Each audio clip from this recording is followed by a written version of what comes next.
One of the options folks have when leaving a job is rolling over their 401k into an IRA. But new Vanguard research explores a costly mistake many investors may be unintentionally making, letting those rollover assets sit in cash instead of putting it back into the market.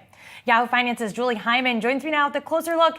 And Julie, why is this a trend that keeps happening? Because cash, it may not necessarily be king in this instance. No, definitely not. At least not over the longer term, and not if you have the bulk of your assets there. As to why it keeps happening, well, that's what Vanguard was looking into. So let's say you've changed your jobs, you had a 401k at one job, you have the option of putting it into an individual retirement account or an IRA, but then you have to do other stuff. You have to allocate those assets. Why don't people do it? Why do they leave it in cash? Well, according to Vanguard, the majority, just over 2/3, said they didn't realize how the assets are invested. Then 48% say they thought the IRA assets were automatically invested. Maybe when you switch them for the 401k, you thought they were still in those same allocations. They are not. That's not how it works.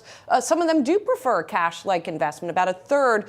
Some feel overwhelmed. There are a lot of decisions you have to make about your finances, obviously. And about 15% just said, well, never got around to it. But to sort of illustrate, perhaps what they are leaving on the table, you can just kind of simply look at a chart of the S&P 500, which, as we know, has risen over time. Now, this is a 20-year chart of the S&P. There's a lot of research that's been done that says, well, if you didn't have your money invested in the market, in different periods of time, if you tried to time the market over the past several decades, you would have missed out on the upside. Most people are not good at timing the market. And so if you have your money sitting in cash or short-term instruments that are cash-like, you are potentially missing out on having your retirement money appreciate.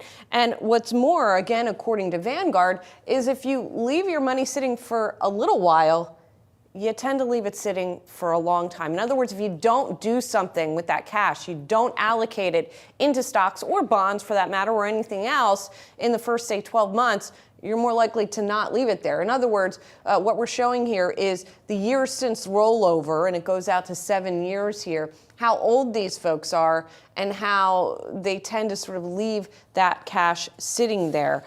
So for example here, after 12 months, 28% of investors who did this rollover still had their assets in cash or cash equivalents. And 55% of investors who made direct contributions still had their money in cash and cash equivalents. And again, if they did that, then they were likely to leave it in cash the more time went on. Inertia, I guess. We are all victims of it, Allie, but it's a good reminder. I mean, obviously, Vanguard has a vested interest in all of this. They want you investing your money, ideally with them. But, it's a fair point. You just don't want your money sitting in cash over the long term, the majority of your money. People like to have a cash allocation, but you also want to be invested and earning something on your money if you want it for retirement. Yeah, definitely something that workers should be keeping in mind. Julie Hyman, thank you so much.